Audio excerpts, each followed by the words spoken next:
This is going to be a video tutorial on how to disable location services on an iPhone. Let me jump over to my iPhone here. I am on my iPhone now. To disable location services, the first thing you want to do is open the Settings app. I'm going to find Settings here. I'm going to tap on it.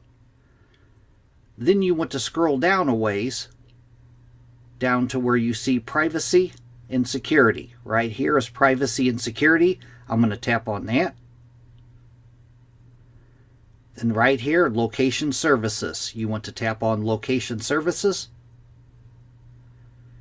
And right up top here is a toggle to toggle on or off your location services. I'm going to toggle it off.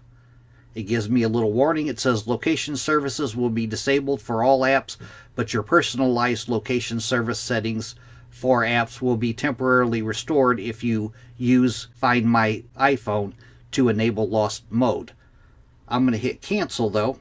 I'm going to leave my location services on temporarily. I'm going to scroll down a ways, and here you see all the apps that are using your location services. Now say Chrome, I wanted to disable just Chrome. I'm going to tap on Chrome, and it gives me three different options. I can toggle on Never. It can never use my location. The next one down is Ask Next Time, or When I Share, or what I had toggled on originally is while I'm using the app. But you could toggle off each one separately, or you could go up to the top and you could toggle off location services right up here. That is how to disable location services on an iPhone. Thanks for watching.